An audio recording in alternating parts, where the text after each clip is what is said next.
예수를 더욱 알아갈수록 우리 안에 사랑이 넘치고 은혜가 충만하기를 소망합니다.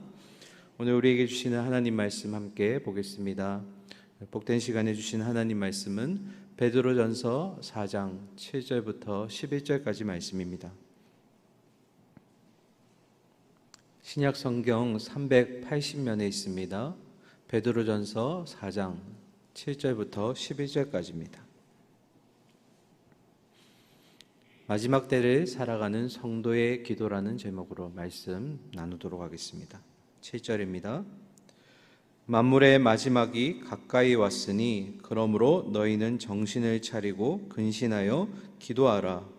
무엇보다도 뜨겁게 서로 사랑할지니 사랑은 허다한 죄를 덮느니라. 서로 대접하기를 원망 없이 하고 각각 은사를 받은 대로 하나님의 여러 가지 은혜를 맡은 선한 청지기 같이 서로 봉사하라. 11절입니다. 만일 누가 말하려면 하나님의 말씀을 하는 것 같이 하고 누가 봉사하려면 하나님이 공급하시는 힘으로 하는 것 같이 하라. 이는 범사에 예수 그리스도로 말미암아 하나님이 영광을 받으시게 하려 함이니 그에게 영광과 권능이 세세토록 무궁토록 있느니라. 아멘. 할렐루야. 우리에게 주신 새로운 한 주도 말씀으로 시작하고 말씀으로 은혜 받고 또 말씀으로 순종하기를 소망합니다. 오늘 베드로전서 이제 벌써 4장의 이제 중반절까지 왔습니다. 우리가 잠시 복습하는 겸 좀 되새겨보고 우리 본문 볼 텐데요. 첫 번째로 우리가 기억할 것은 베드로전서가 어떻게 기록됐는가 하는 기록된 배경입니다. 특별히 로마의 네로 황제가 이 기독교를 박해하기 본격적으로 시작하기 전, 하지만 기독교의 박해가 점점 더 심해지던 찰나에 전승에 따르면 베드로가 로마를 직접 방문했고 이 그리스도를 믿는 믿음으로 인해서 핍박받고 있는 이 그리스도인들의 모습을 보게 되면서 베드로전서를 쓰게 됩니다. 주제는 두 가지인데요. 그래서 첫 번째 주제는 종말론적인 권면이 되겠습니다. 고난은 이 땅에서 나그네의 삶과 같이 살아가는 성도에게 있어서 피할 수 없는 어쩔 수 없는 과정이겠지만 그러나 이 과정이 우리에게 연단이 되고 이 연단을 통해서 믿음으로 우리는 승리하게 될 것이고 마침내는 하나님이 예비하신 썩지 않고 쇠하지 않을 그 하늘의 유업을 받게 될 테이니 그 고난을 인내로 감당하라. 이런 종말론적 권면이 첫 번째 베드로전서의 주제이고요. 두 번째는 예수를 본받으라 라는 것입니다. 이 땅에 먼저 오셔서 먼저 고난받으셨던 예수님이야말로 우리의 고난의 모델이 되시고 그리고 그분이 고난당하셨기 때문에 우리가 받는 고난을 너무나 당연히 잘 아시고 같이 아파하시고 공감하신다라는 겁니다. 그리고 그냥 두시는 것이 아니라 하늘 보좌 우편에서 우리를 도와주실 것이기 때문입니다. 그래서 우리가 이 땅에서 받는 고난은 그리스도의 고난에 참여하는 것이 되는 것입니다. 그래서 베드로전서의 주제는 두 가지였습니다. 종말론적인 권면, 이 땅에 받게 되는 그리스도인의 고난은 인내를 통해서 소망을 얻게 될 것이다. 그리고 예수 그리스도를 본받아서 고난에 동참하여라. 이 두 가지 기억하시면서 오늘 7절 말씀 함께 보도록 하겠습니다. 7절입니다. 만물의 마지막이 가까이 왔으니 그러므로 너희는 정신을 차리고 근신하여 기도하라. 7절의 시작이 만물의 마지막 때가 가까이 왔다고 합니다. 임박한 이제 종말이 다가온다. 그 긴장감을 가지고 있어야 된다라는 의미인데요. 임박한 종말은 결국 예수 그리스도의 재림을 의미하기도 합니다. 그럼 마지막 때에 베드로는 이렇게 핍박받고 어려움을 겪고 있는 그리스도인에게 세 가지의 권면을 하게 됩니다. 그 세 가지는 첫 번째로 정신을 차리고 그리고 두 번째는 근신하여서 세 번째 기도하라는 것입니다. 이 정신을 차린다는 것은 올바른 마음, 건전한 마음을 가지라는 것이고 근신하라는 것은 몸과 마음을 조심하라는 의미도 있지만 상황이 주어졌을 때 정확하게 판단하라는 의미도 있습니다. 마음을, 정신을 차리고 근신해서 정확하게 판단해야 되는 이유는 우리가 기도해야 되기 때문입니다. 그래서 베드로의 이 세 가지 권면을 요약하면 이렇게 됩니다. 임박한 종말의 때를 맞이하는 우리 그리스도인은 주변의 어떠한 상황이 우리에게 닥쳐오더라도 흔들리지 말고 오직 예수 그리스도만을 바라보면서 기도하고 간구해야 합니다. 이것이 베드로의 권면입니다. 그러면 구체적으로 베드로가 기도하라는 기도의 내용들은 무엇일까? 오늘은 그것에 대해서 세 가지 정도 살펴보도록 하겠습니다. 우리 8절 말씀 같이 읽으면서 첫 번째 기도 제목 보도록 하겠습니다. 8절입니다. 무엇보다도 뜨겁게 서로 사랑할지니 사랑은 허다한 죄를 덮느니라. 아멘. 무엇보다라는 것은 우선순위를 얘기하죠. 첫 번째 베드로가 권면하는 기도의 제목은 서로 사랑하도록 기도하라는 것입니다. 이미 베드로전서 1장 22절에서 베드로는 동일한 말을 했습니다. 마음으로 여러분 뜨겁게 서로 사랑하십시오. 그런데 여러분, 여기서 중요한 것은 이 베드로가 말하는 사랑은 우리의 감정이나 의지적으로 하는 사랑을 얘기하는 것이 아닙니다. 오히려 하나님께 순종하셨던 예수님의 그 희생하심과 우리를 향한 이타적이고 헌신적인 사랑을 의미하는 것입니다. 우리는 연약한 존재들이기 때문에 우리의 의지와 힘만으로는 어느 정도는 사랑할 수 있을지 몰라도 시간이 지나면 결국 그 사랑은 무너지게 되고 포기하게 됩니다. 여기서 말하는 사랑에서는 어떠한 조건이나 또 자질을 바라보고 사랑하는 것이 아니라 또 무언가 어떤 다른 목적을 가미시키기 위한 사랑이 아니라 오로지 목적 없는 이타적이고 헌신적인 사랑, 그 사랑을 위해서 우리가 말씀을 먼저 받아서 깨끗이 우리 안을 씻어내야 된다라는 의미입니다. 그래서 주님이 주셨던 말씀을 통해서 그리스도가 우리를 얼마나 사랑하셨는지를 말씀을 통해 배우고 그 말씀으로 주님의 사랑을 깨닫고 그것을 경험함으로 나도 그 사랑을 우리 주변에 실천하라는 의미가 바로 뜨겁게 서로 사랑하라라는 것입니다. 베드로는 이를 위해서 기도하라는 것입니다. 그리고 8절의 마지막에 보면 이 사랑은 허다한 죄를 덮는다 하였습니다. 잠언 10장 12절 말씀 인용한 말씀인데요. 하나님이 우리를 사랑하셔서 우리를 어떻게 해주셨나요? 우리의 죄를 덮어주셨고 기억하지 않으신다 하셨죠. 동일합니다. 우리가 우리의 주변에 있는 지체들을 사랑하는 이유는 바로 그들의 허물을 덮어주고 죄를 덮어주기 위함입니다. 그러면 우리가 조금 더 구체적으로 베드로가 말하는 사랑은 무엇일까? 마태복음 18장에서 베드로는 예수님께 이러한 질문을 했습니다. 주님, 내 형제가 나에게 죄를 범하였을 때 내가 몇 번을 용서해 주면 되겠습니까? 7번 해주면 되겠습니까? 하고 질문합니다. 그때 예수님은 뜻밖의 대답을 하셨죠. 7번뿐만 아니라 70번씩 7번을 해야 된다. 예수님의 대답은 어떤 대답입니까? 한없는 용서, 무한대로 용서해 주라고 말씀하신 겁니다. 여기서 베드로의 용서의 차원과 예수님의 용서의 차원에 큰 간격이 생깁니다.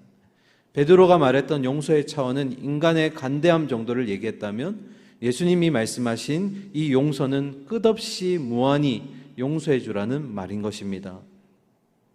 그러면 어떻게 형제의 죄를 그렇게 끝없이 용서해 줄 수 있을까? 그 이유는 바로 하나님이 우리를 사랑하셔서 우리의 해결할 수 없는 큰 죄악의 문제를 해결해 주셨고 탕감해 주셨듯이 이제는 우리가 그것을 경험했기 때문에 우리도 형제를 한없이 사랑해 주고 용서해 줄 수 있다라는 것입니다. 누구의 사랑이 전달되는 것입니까? 하나님의 사랑하심과 용서하심이 베드로를 통해서 그리고 그 베드로가 형제, 자매를 용서하듯이 우리가 그렇게 용서하라는 것입니다. 70번씩 7번 용서하라는 의미는 여기에 있습니다.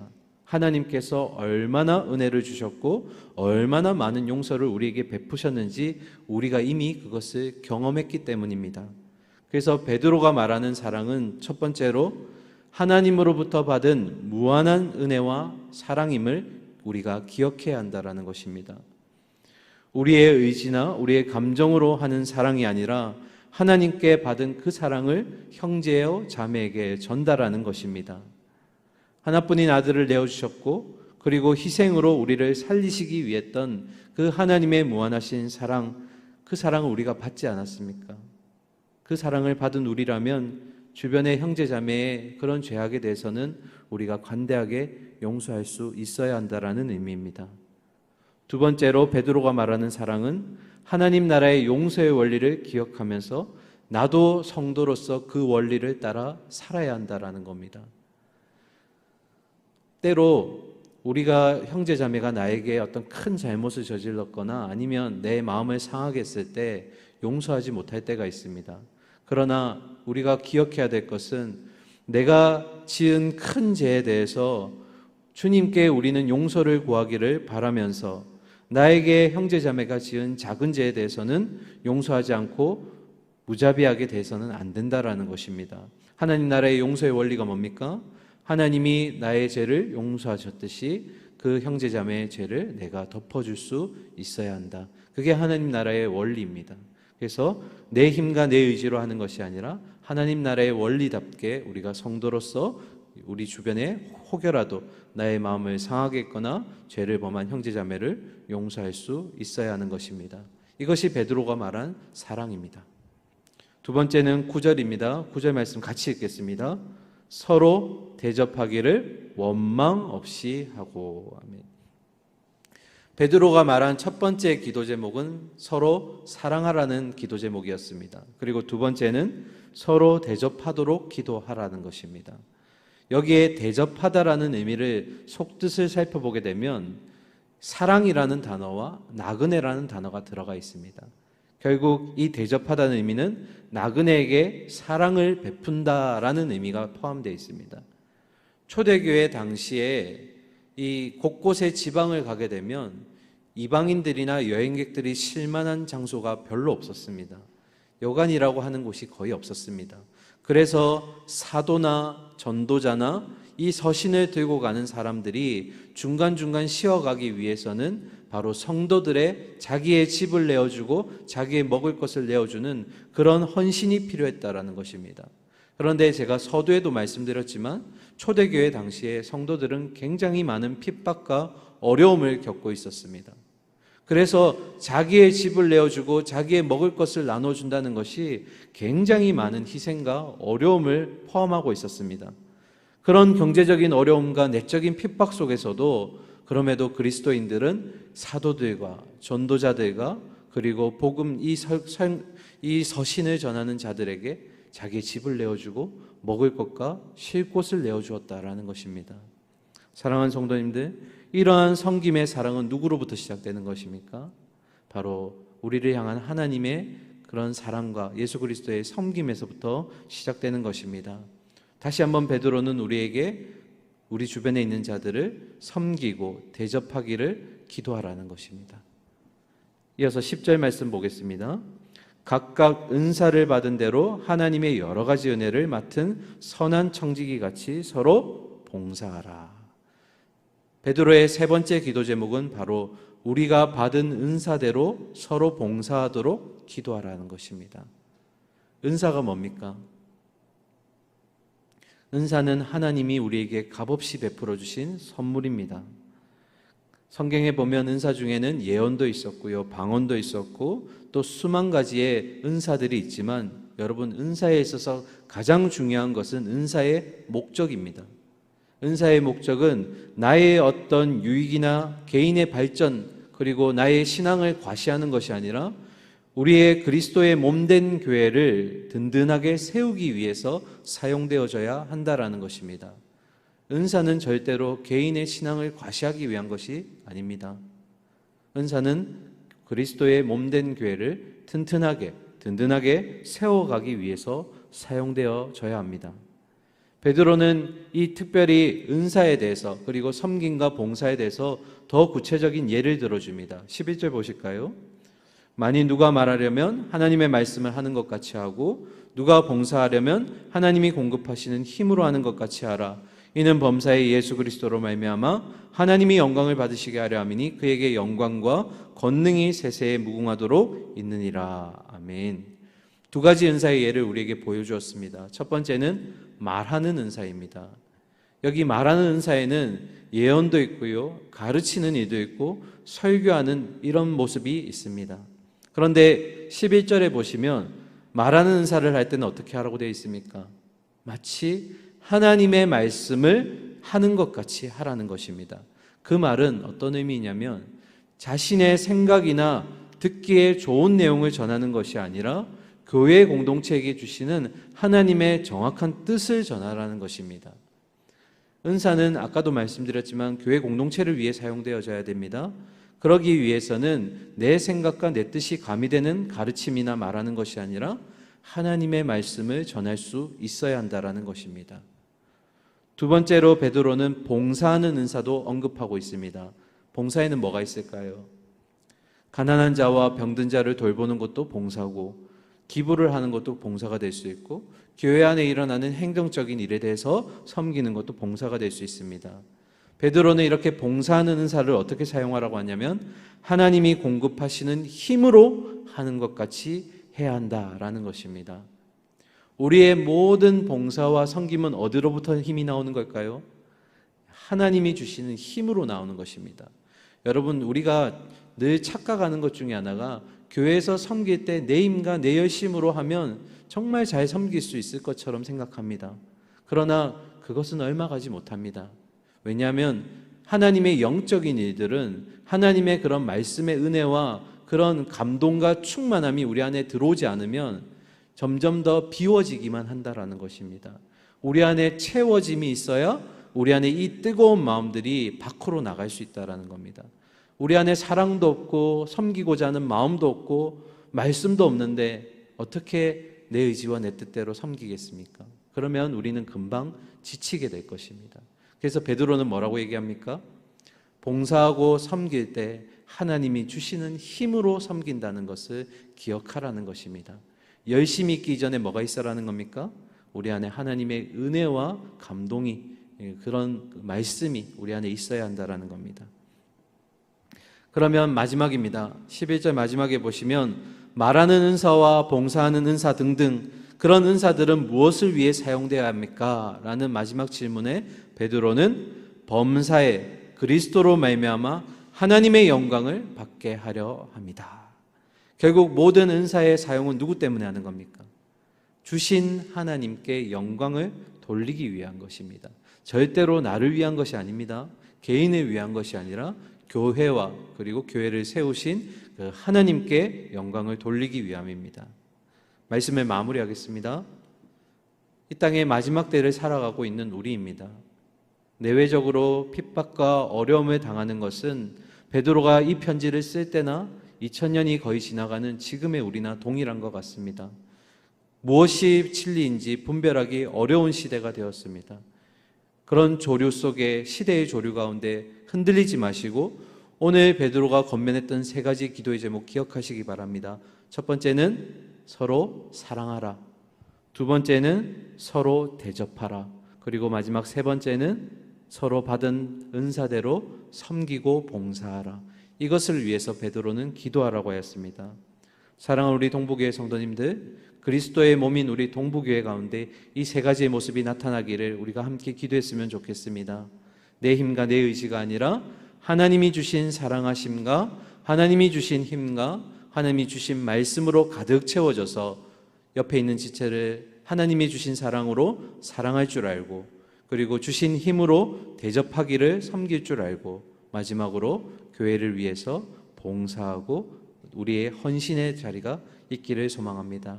오늘도 내게 주어진 자리에서 나는 동부교회의 성도입니다. 그리스도의 자녀입니다. 이러한 모습들이 이 세 가지의 모습으로 흘러나갈 수 있기를 간절히 소망하고 축원합니다. 함께 기도하겠습니다. 사랑과 공의 하나님, 주일을 시작으로 새로운 또 한 주를 시작하게 됩니다.